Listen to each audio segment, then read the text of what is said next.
Thank you everyone that have joined. So I'm going to talk about our recent work in text-guided image painting called HD Painter from Picsart. So let's get started.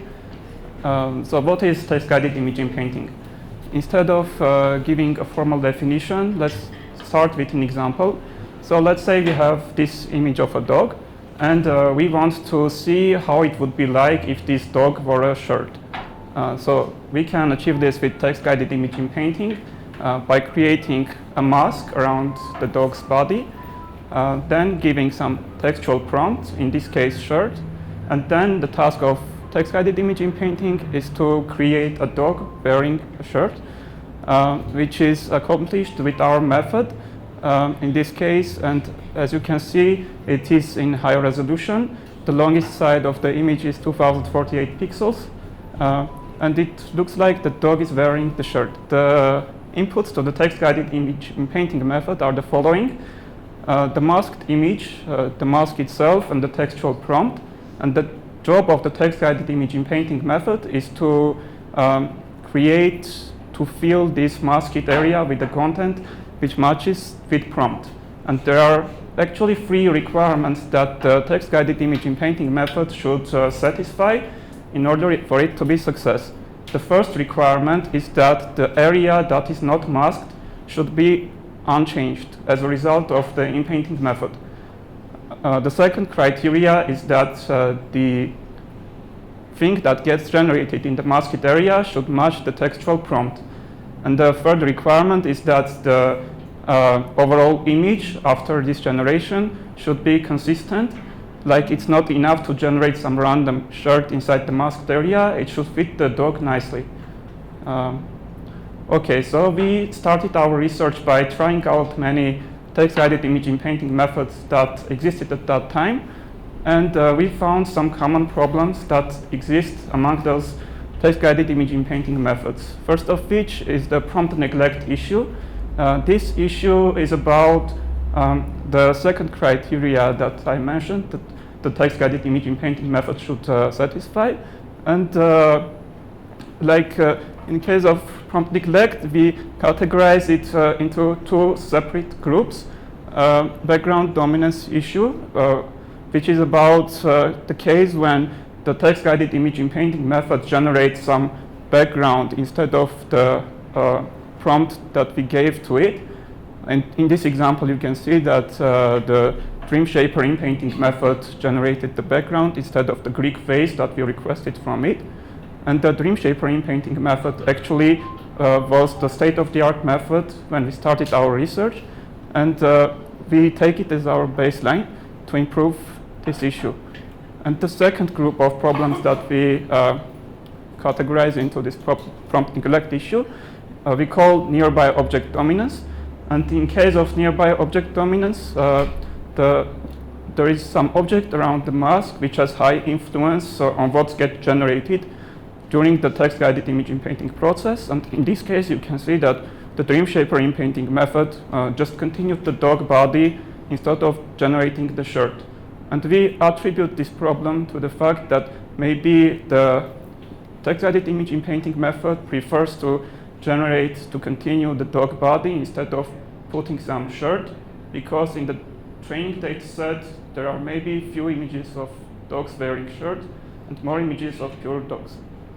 And the second problem that we have is the lack of high-resolution text-guided image painting support.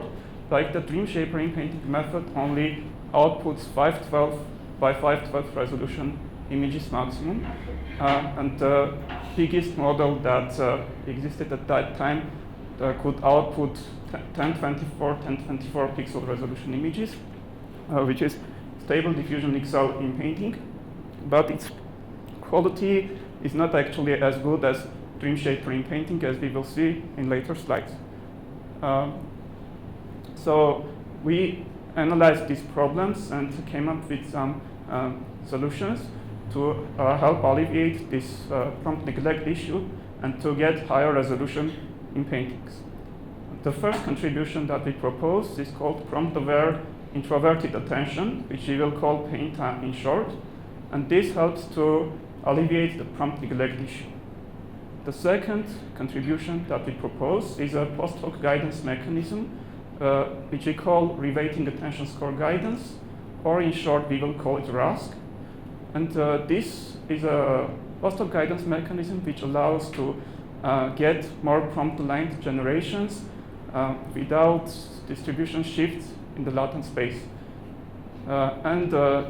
Just to mention, these two contributions are training free. They can be plugged on any stable diffusion architecture or probably some other architectures. We just tried on stable diffusion based ones. Lastly, our last contribution is that we propose Inpainting specialized super resolution technique, which can upsample the low resolution Inpainting results to up to 2048 pixels without artifacts in the borders and with higher quality, as we will see. So before getting started our contributions, let's first revise how the diffusion models, let's first remember how diffusion models work. So this will be a brief introduction to those people who are not familiar with diffusion models. So diffusion model is a type of generative model which can generate real data from pure Gaussian noise. And in our case, the data are images. And we can generate images given some Gaussian noise image. It consists of two stages, the forward diffusion process and reverse diffusion process. During the training, we have large collection of real images, and we add noise, gradually add noise to these images, and try to train a neural network which will predict the noise that was added to the real image. And if we have such a network which can predict the noise that was added to the real image, we can do what's called DDIM sampling, for example, in order to iteratively get to the real data, to a sample from a real data. Like the DDIM sampling equation is displayed at the bottom, and this only requirement is to have this pre-trained noise predictor network. We will come back to this DDIM sampling equation. No need to remember it, but I will show it again. So another thing that our method is based on is called stable inpainting. And the stable inpainting is a text-guided image inpainting method which is fine-tuned from stable diffusion text-to-image model. And here is the brief architecture of the stable inpainting with some details left out. We only keep the details that we will going to need. And as you can see, this stable inpainting works on the latent space of the images instead of images themselves, in order to save computation time and be fast. So the image, the masked image gets transformed into its latent space representation with variational autoencoder. Then it gets concatenated with the noise version of the image and the mask input. And the goal of this architecture is to predict the noise that was added in this that was added to the image. And if we have this denoiser network, we can do text-guided image inpainting by giving these inputs that we talked about earlier in the slides, like the textual prompt, the mask, and the masked image. The architecture itself is a U-Net-like architecture which consists of transformer blocks, and these transformer blocks consist of self-attention layer followed by cross-attention layer and then feed-forward neural network.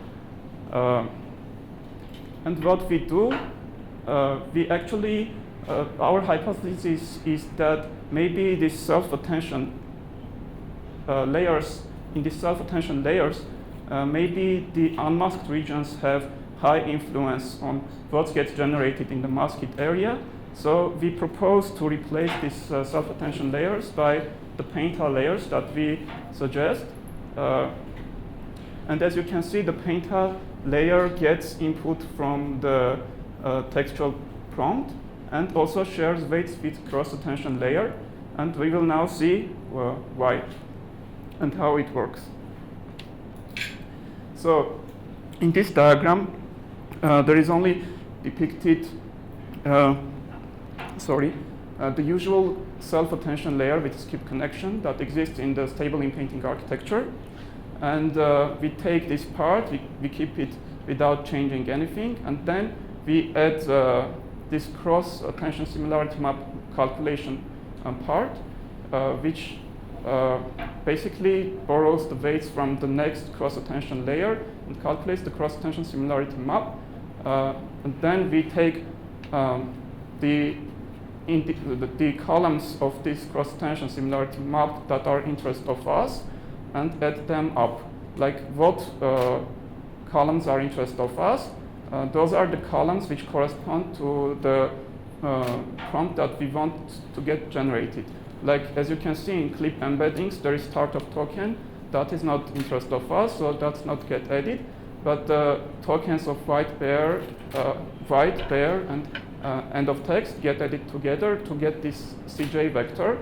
And then we normalize this C vector with this normalization method that we found to be useful in order to get mapping from 0 to 1. And we do the reweighting of the self-attention scores using this C vector in the following way that is represented in the bottom.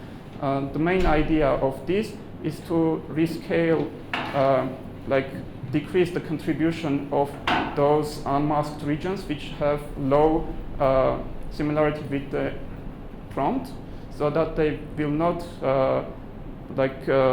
dominate during the generation process in the masked area, so that we can try to alleviate the background dominance and the prompt and the nearby object dominance issues. But we still want to keep some of this outside information in the masked region, so that the generation will have overall consistency with the image. That's the reason we do normalization and weighting of these scores.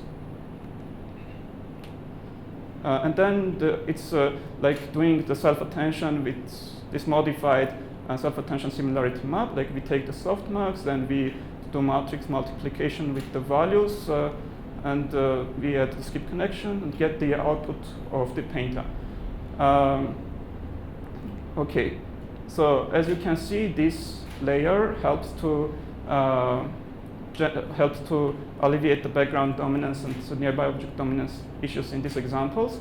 Like in the case of this moon example, you can see that Dreamshaper Inpainting just generated the background, while when we added Painter, the moon got generated. And these examples are generated with the same seed, so there is no random factor involved here. The second contribution that I want to talk about is about RASC. As I said, RASC is a post-hoc guidance mechanism, and for discussing about RASC, we need to revisit the DDIM sampling equation, which was this. And as you can see, there is a random noise component in this equation, and the thought that got into our mind was, what if we can replace this random noise component, which is pure Gaussian noise, with something more useful, like with some direction which will guide the generation process towards more prompt-aligned generations. And that's what we actually tried to do. We removed this random noise component part and replaced it with the following equation, and we got RASC. And what is this equation? Like, what is S? S is an objective function which we want to maximize. In our case, it will be some function which will measure the similarity of the generated content with the textual prompt. And if we maximize this quantity, the S, then we will get more prompt-aligned generations. That's the assumption. And if we go towards the direction of the gradient, we will maximize this quantity. And that's why gradient is put there. And also we have this normalization just in order to ensure that it remains in the range of standard normal distribution. Like, it's very likely that this quantity that we replace the standard normal distribution with we could get it from sampling from random noise distribution. Actually, why this works, it is explained in the paper empirically. We plot the values of this gradient, of these gradients, and we see that it follows almost normal distribution with zero mean. And if we divide with standard deviation of it, we get something close that could be generated from standard Gaussian distribution. So we don't mess up with this with the previous equation of the DIM sampling. And as you can see, okay, here is the actual objective function that we use, but I don't want to go much into details because we may not have the time. But basically, if you look into equation and read the definitions, it is some equation that measures the similarity of the latent generated of the latent with the textual prompt. And by maximizing this, we basically get generations closer to the prompt. And here is ablation study on RASC. As you can see, in this case too, we can alleviate the background dominance and prompt and nearby object dominance issues with the help of this post-hoc guidance mechanism that we propose. And also to mention, these were also generated with the same seed. And the third contribution that we propose is called Inpainting Specialized Super Resolution.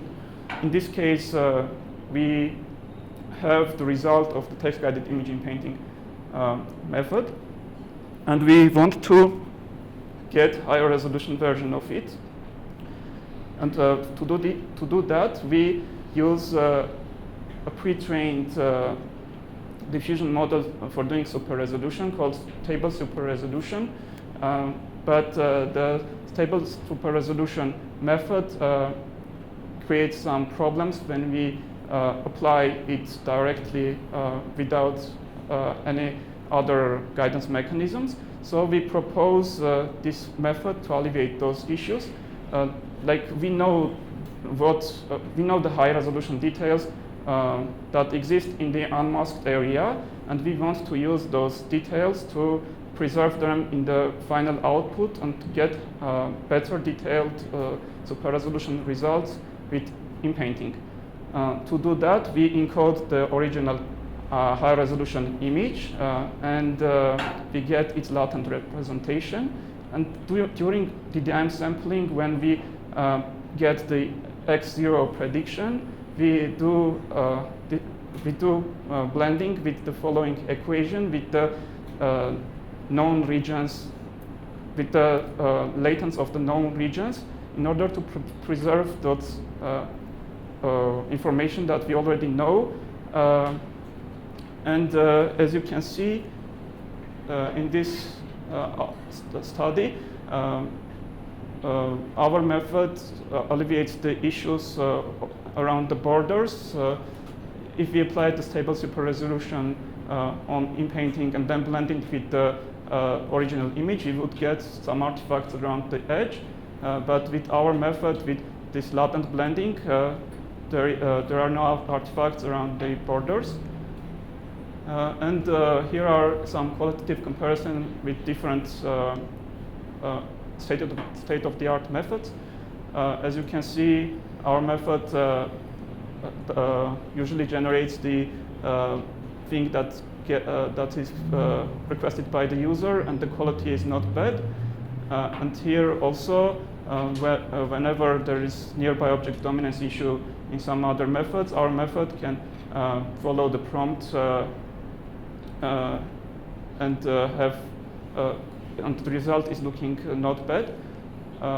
And we also do some quantitative comparison with different metrics. The clip score measures the prompt alignment. The accuracy also measures the prompt alignment. The aesthetic score measures the overall quality of the image. And the peak score also measures the overall quality. And as you can see with all metrics, our method is better in comparison to other methods. And the user study also shows that our method is better with respect to prompt alignment and overall quality. And we also do quantitative ablation study on Painter and Rask and show that those methods separately improve the metrics, and when we use both together, we get more improvement of the prompt alignment and the quality preservation. And here are just some examples of higher resolution generations, like the traveling raccoon and chimera between dog and parrot. Yeah, basically we introduced this prompt variant related attention and reweighting attention score guidance mechanisms, which allow to solve the prompt alignment issues. And we also introduced Inpainting specialized super resolution technique, which allows to get higher resolution versions of the inpainted images without noticeable artifacts around the edges.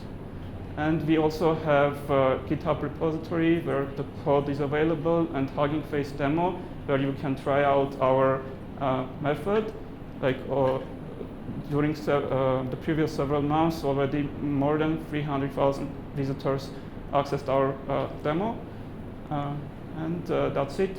Thank you.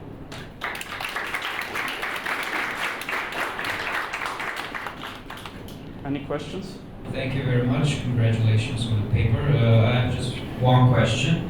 There was, can you go back, or you cannot, there was a slide about the measures that you compared yours with others, and there was also an accuracy score, about 60%, I guess. I would like to know what actually accuracy of what it. Okay, that's a good question. Accuracy, or because in terms of diffusion models and generative AI, I don't quite understand the accuracy score. Yeah, I thought I would not manage in the time, so that I skipped explaining, but I will now say. So how we measure the accuracy, we take the crop, the bounding box crop around the masked region, and we try to classify this cropped region with a classifier, and if it gets the textual prompt that we provided, then we call it a success. Like it was accurate, the method works correctly and generated the thing that we wanted. And if not, we will get 0, and we take the average of these ones and zeros to get to this accuracy representation. Because we do our testing on MS-GOGO dataset, it is a segmentation dataset for which we have these masks, and we know what class of object exists there. So that's basically it. Thank you. Any other questions? Thank you for the presentation. Just wondering whether the inference time is being changed after applying your method to the existing solution. So when we apply Painter, it's like 10 to 20% increase of inference time. But with Rask, it can be like 2.1, 2.2 times slower than the stable Inpainting version of it, because we need to do one backward pass in order to calculate this gradient with respect to S. Like, I didn't go into details how we define this S function, but actually it requires to do one backward pass through the UNet network. That's why we get like half performance in terms of inference time. But by taking some other like S function, we can make it faster, like train some smaller network which can predict the similarity between this latent representation and the prompt. Okay, so thank you very much.